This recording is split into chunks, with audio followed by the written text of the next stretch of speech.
Hello et bienvenue dans cette toute nouvelle vidéo. Je suis Mélissa, je suis la fondatrice d'Awaken qui est une start-up de transformation personnelle. Ensemble, nous sommes le catalyseur de votre changement. Nous sommes le catalyseur qui va vous permettre d'évoluer intégralement dans votre vie. Qu'il s'agisse de psychologie, de neurosciences, de méthodes holistiques, énergétiques, Awaken est là pour vous apporter une réelle transformation. Aujourd'hui, on va parler d'un sujet. Comment la spiritualité influence le cerveau au point de nous sauver la vie. Je fais un petit disclaimer de début de vidéo. Je ne suis pas docteur, je ne suis pas médecin, donc suivant la problématique que vous rencontrez, je vous invite fortement à aller faire un contrôle médical. En fait, ce qu'il faut comprendre, c'est que la spiritualité ne remplace pas du tout la médecine, mais vient en complément. En fait, bien souvent, la spiritualité et la science sont vues à l'opposé. Comme la médecine et la spiritualité, souvent, ce sont deux pratiques qui sont mises à l'opposé, alors qu'en réalité, elles sont complémentaires l'une et l'autre. Parce qu'en fait, ce que nous dit la spiritualité, c'est que nous visons l'unité. Nous visons notre unicité. Et lorsqu'on fait des différences entre les secteurs dans le monde terrestre, eh bien, on refait de la division. Alors que le but étant de se réunir. C'est pour ça qu'à travers cette chaîne, j'ai envie de vous montrer qu'en fait, science et spiritualité, ça va de pair. La spiritualité, c'est avec soi. C'est le fait de revenir à soi, de se reconnecter à soi, indépendamment de l'extérieur. C'est aussi le fait de remettre en question tous ces conditionnements de notre vie. C'est de ne rien prendre pour acquis. C'est de s'accepter soi dans son entièreté. C'est d'accepter l'expérience humaine dans laquelle nous sommes et vivre au mieux cette expérience. La spiritualité n'est pas une question de croyance, c'est une question de perception. C'est est-ce que je perçois le monde subtil, le monde énergétique, ou est-ce que je ne le perçois pas? Mais ce n'est pas une question de croyance. Et la spiritualité, ce n'est pas simplement faire un soin énergétique de temps en temps. La spiritualité, c'est un état d'être. Ça, c'était pour poser un petit peu les bases de la spiritualité. Et dans les pratiques spirituelles, on retrouve de la méditation.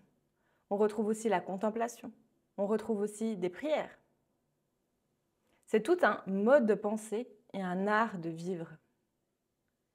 Et en fait, la spiritualité va nous permettre de nous reconnecter à nous-mêmes, à nos besoins fondamentaux, à mettre plus de conscience sur qui nous sommes. Donc quand je dis plus de conscience, c'est-à-dire mettre de la conscience sur nos pensées, sur nos actions, sur nos émotions, sur notre bien-être physique, physiologique. Comment est-ce que je me sens à l'intérieur de mon corps? Est-ce que je me sens déconnectée de moi-même? Est-ce que je me sens pleinement connectée à qui je suis? Est-ce que je me sens pleinement ancrée dans le monde terrestre? Est-ce que j'accepte d'être sur le monde terrestre? C'est mettre de la conscience sur qui on est et c'est aussi mettre de la conscience sur qui nous avons été. Et en fait, c'est là que c'est très intéressant parce qu'en améliorant comme ça notre connexion à nous-mêmes, notre conscience de nous-mêmes, nous allons réussir à remodeler le cerveau. Parce que ce que nous disent les neurosciences, c'est que le cerveau a une énorme plasticité. Si vous voulez en savoir plus sur les neurosciences, je vous invite fortement à vous intéresser aux travaux du Dr Joe Dispenza parce qu'il fait des recherches exceptionnelles sur le sujet. En fait, plus nous allons être dans la conscience de nous-mêmes, plus nous allons être dans le bien-être de nous-mêmes, le respect de nous-mêmes, l'amour de soi-même, et plus nos actions de la vie quotidienne seront en adéquation avec qui nous sommes. Et ça va avoir un effet sur le cerveau. Ça va avoir un effet sur le système nerveux, sur les biais cognitifs, parce qu'en fait, on va réussir à se sortir de l'état de survie. L'état de survie, c'est lorsque le système nerveux est en mode sympathique. Et lorsqu'on est en mode survie, on ne peut pas créer. Parce que lorsqu'on est en mode survie, c'est-à-dire qu'on agit avec nos mécanismes de défense, et cela peut altérer notre jugement. Nous pouvons penser d'une manière qui n'est pas du tout claire ni objective. Le but va être de nous faire repasser en mode créateur de notre vie. Donc faire repasser le système nerveux en mode parasympathique pour justement pouvoir vivre pleinement et non pas survivre. Et qu'est-ce qui fait que nous sommes en mode survie? Ce sont nos expériences passées. Ce sont nos blessures du passé, les relations que nous avons eues. Ce sont les schémas, les croyances qui nous ont été inculquées. Et tout ça n'a eu que pour effet d'altérer qui nous sommes réellement. Et des blessures, des émotions non résolues peuvent impacter notre corps physique. Que ce soit par des accidents, par des maladies, par des maux, des douleurs, un malaise, un mal-être. Tout ça vient se loger dans le corps, ça vient se loger dans nos cellules et donc ça va altérer notre perception de la réalité.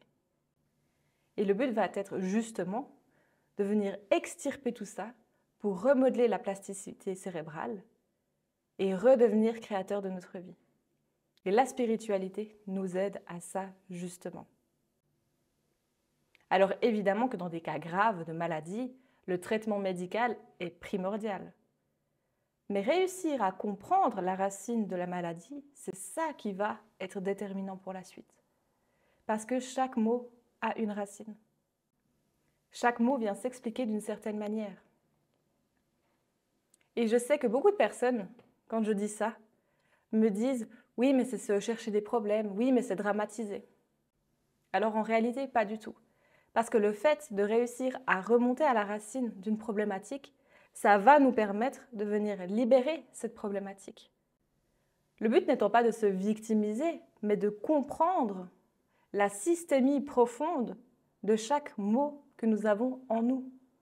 Parce qu'en comprenant, on peut ensuite en guérir, on peut ensuite s'en libérer. Et en fait, tout ça, ça nous sauve la vie. Parce que vivre en conscience, ça nous sauve la vie. Et je vais vous donner un exemple assez concret qui est le mien. Depuis que je suis connectée à moi-même, depuis que je suis consciente de qui je suis, chaque jour, je fais des actions pour encore me rapprocher d'une version de moi-même plus authentique, plus profonde, plus intègre. Et bien depuis ce moment-là, je ne tombe plus malade. Je peux être en contact par exemple avec des personnes qui ont un rhume, de la fièvre, etc. Je ne vais pas tomber malade. Alors qu'avant, au moindre coup de vent, je tombais malade. Mais c'était en fait un signal d'alerte de mon corps de me dire qu'il fallait que je mette de l'attention sur certains sujets dans ma vie. Par exemple, durant des années et des années, je faisais conjonctivite sur conjonctivite toutes les années, à répétition. Et une fois que j'ai compris la racine de la problématique, une fois que je l'ai résolue, je ne suis plus jamais tombée malade. Je n'ai plus jamais eu de conjonctivite. Notre corps nous parle. Et souvent, les personnes me demandent « Mais Mélissa, j'ai envie de travailler sur moi, mais je ne sais pas par où commencer. » Mais écoute son corps. Ton corps est ton meilleur messager. Et d'ailleurs, je te recommande vivement le livre de Jacques Martel, qui est le dictionnaire des mots et maladies, parce qu'il explique absolument toutes les problématiques. Alors au début, je te vois arriver, ah non mais ça ne me parle pas, ah non mais c'est bateau, etc. En fait, c'est normal. Parce que le subconscient, l'ego, vont lutter en fait pour pas que tu prennes conscience des choses. Parce que eux, tout ce qu'ils font, c'est te protéger d'un potentiel danger que tu pourrais éventuellement revivre dans ta vie. Donc ils ne pensent pas à mal. C'est juste un mécanisme de survie qui est mis en place. Donc avant de commencer tout travail de guérison, je t'invite fortement à mettre en place des bases fondamentales. Et dans ces bases, on retrouve l'ouverture de soi. Et oui, comment on veut guérir si on n'est pas capable d'être ouvert? Après ça, il faut aussi réussir à accepter le changement. Parce que se guérir, que ce soit émotionnellement, psychologiquement, mentalement, physiquement, eh bien ça demande un changement, ça demande une acceptation du changement. Après, tu as besoin aussi de remettre de la gratitude dans ta vie, de remettre de la reconnaissance pour ce que tu as déjà. Et ça, ce sont des bases fondamentales. Mettre de la conscience aussi sur tes actes au quotidien. Et sans ces bases-là, tu as beau entreprendre tout le travail de guérison que tu veux, ça ne changera pas.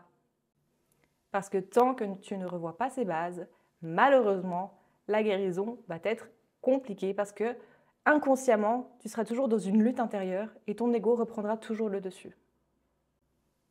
Donc c'est pour ça que je t'invite vivement à revoir ces bases. Et d'ailleurs, chez Awaken, on a créé un programme spécial pour poser ces bases fondamentales de la guérison. Et tu peux voir des effets au bout d'une semaine déjà, ce qui est assez formidable. Nous sommes là pour t'offrir des outils. Moi, ce que j'aime dire, c'est qu'on est un petit peu la lumière qui va éclairer ce qui est déjà présent en toi. Parce qu'en soi, nous, on te donne des outils, mais les outils, c'est le 20%. Le 80%, ça va être ce que toi, tu vas mettre en application dans ta vie de tous les jours. Alors oui, plus tu vas mettre de la conscience sur toi-même, plus tu vas t'intéresser à ton fonctionnement, plus tu vas t'intéresser à qui tu es au fond, et plus ça peut te sauver la vie. Et je ne sais pas toi, mais moi, il y a des années que j'ai pris un engagement envers moi-même et je me suis promis de vivre une vie à 100%. Je me suis dit, mais cette expérience humaine, elle est quand même assez folle. Alors je ne suis pas là pour vivre une demi-vie, je ne suis pas là pour vivre en mode survie, je suis là pour pleinement vivre. Alors si toi aussi tu vois cette vidéo, que tu sens que ça t'appelle, je t'invite vivement à prendre cet engagement envers toi-même, à chaque jour t'investir en toi, chaque jour faire des mini-actions pour toi, pour ton bien-être, pour qui tu es.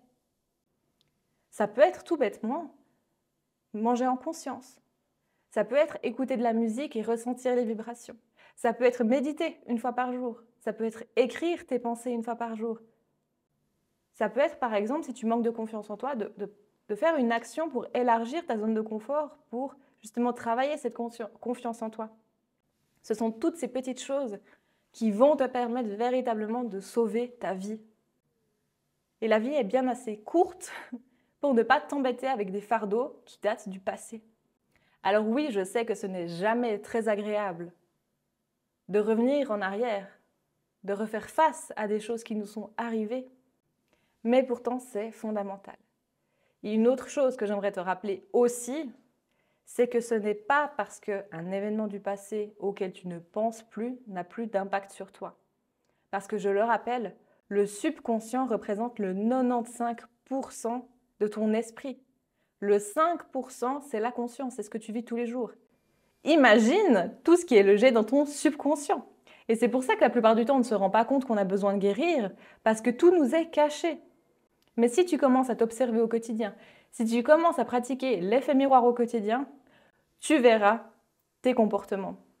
Et plus tu vas y prêter attention, plus tu vas vivre en conscience, et plus tu sauras aussi y remédier. Il n'y a pas de recette miracle, il n'y a pas de recette magique, ça vient au fur et à mesure, en étant constant, en y allant et en osant. Alors j'espère que tu verras cette vidéo comme un signe, comme un espoir que oui c'est possible, que oui ça peut changer ton physique, que ce qui était hier n'est pas ce qui sera demain, que la personne que tu as été n'est plus forcément la personne que tu seras demain. Si tu veux que demain change, tu as besoin de déjà aujourd'hui changer tes actions dans ta vie de tous les jours. L'ancienne version de toi, elle est derrière. Alors intéresse-y-toi pour libérer ce qu'il y a besoin de libérer, pour réussir à venir en phase d'acceptation et de résilience. Mais ensuite, tu peux être qui tu veux. Tu peux être qui tu veux. Tu n'es pas ta maladie, tu n'es pas ton accident, tu n'es pas tes expériences passées. Non. Ce sont des choses qui te sont arrivées, mais qui ne te définissent pas en tant que personne. Tu peux être la personne que tu désires. Alors ose voir grand, ose rêver. Reconnecte-toi à tes rêves d'enfant parce que tu es capable de tout accomplir dans ta vie. Alors si tu as aimé cette vidéo, n'hésite pas à t'abonner, à activer la cloche des notifications pour ne manquer aucune de nos nouvelles vidéos. N'hésite pas à laisser un commentaire si cette vidéo t'a parlé, à laisser un j'aime, à la partager à des personnes qui en auraient besoin. Et je te remercie d'avoir été avec moi aujourd'hui et je te dis à très bientôt. Bye bye.